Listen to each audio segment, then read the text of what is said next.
का इस बात से मुकर नहीं सकते। खगोल से भूगोल तक का परचम लहरा रहा है। कलाम की नजरों से देखो सुखद सवेरा आ रहा है। अब दूरियों को दरकिनार कर दो, खामियों को जहन से बाहर कर दो और नई इबादत लिखेंगे ये दाव कर लो। नजर ना सही जरिए में बदलाव कर लो। हम उस भारत देश से आते हैं जिसके होठों में गंगा और हाथों में तिरंगा है। वो भारत देश जो कभी सत्यम शिवम सुंदरम तो कभी वंदे मातरम तो कभी पंजाब सिंध गुजरात मराठा द्राविड़ उत्कल बंग है। जी हाँ, वो भारत देश जो आकाश का बलवान फिर भी धरती सा धैर्यवान है और अगर किसी नारी का अनादर हो जाए तो यहाँ बच्चा बच्चा भी हनुमान है। जी हाँ, मैं उस भारत देश की बात कर रही हूँ जो 32,87,263 वर्ग किलोमीटर में फैला और 142 करोड़ की जनसंख्या को अपनी आंचल के छांव में पिरोए रखा एक अद्भुत राष्ट्र है। विकसित भारत 2047 का विचार आजादी के इस अमृत काल में हमारे माननीय प्रधानमंत्री जी श्री नरेंद्र मोदी जी द्वारा हम सभी के समक्ष एक संकल्प और एक लक्ष्य के रूप में प्रस्तुत किया गया है। साल 1947 में भारत आजाद हुआ और 2047 में भारत को आजादी के 100 वर्ष पूरे हो जाएंगे और यह दावा किया जा रहा है कि 2047 का भारत एक विकसित भारत होगा। आज भारत इतिहास के उस दौर में है जब देश एक लंबी छलांग लगाने जा रहा है। ऐसे में ये सोच एक सकारात्मक सोच है और यह संभव भी है।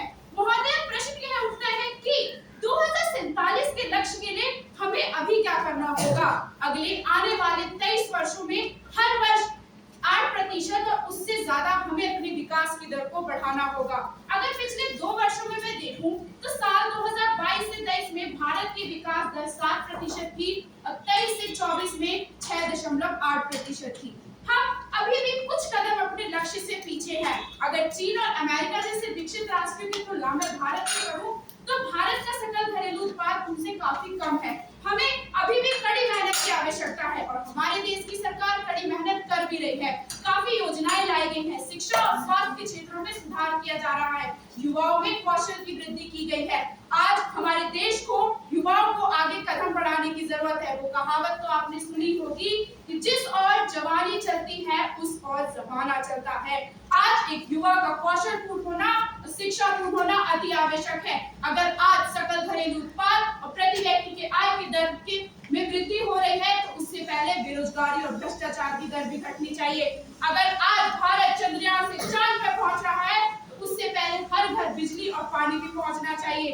अगर आज नारी बंधन जैसे योजनाओं से महिलाओं को आरक्षण मिल रहा है तो इन आरक्षणों से पहले मेरे देश की महिलाओं को सुरक्षा और उन्नति के हर क्षेत्र में योगदान मिलना चाहिए ताकि हमारे देश की साक्षरता दर बढ़े। साथ ही साथ हमारे माननीय प्रधानमंत्री जी द्वारा बताए गए 5 संकल्प विकसित भारत, भारतीय विरासत पर गर्व करना, गुलामी से मुक्ति, एकता और एकजुटता का प्रचार और नागरिकों के कर्तव्य, इन सभी का पालन करते हुए हमें संकल्प लेना होगा। आज भारत का युवा रोजगार ढूंढने वाला नहीं बल्कि रोजगार देने वाला बनना चाहिए। ना हमें हिंदू की जरूरत है, ना सिख की जरूरत है, ना मुसलमान की, ना ईसाई की जरूरत है, तो एक अच्छे देशवासी की।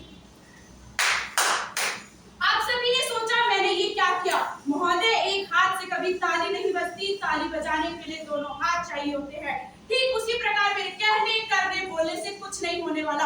आप सभी को ये बात समझनी होगी और जागरूकता फैलानी होगी। अगर ऐसा होगा तो मैं डंके की चोट पे कहती हूँ कि भारत को विकासशील देश से 2047 में विकसित देश बनने से कोई नहीं रोक सकता।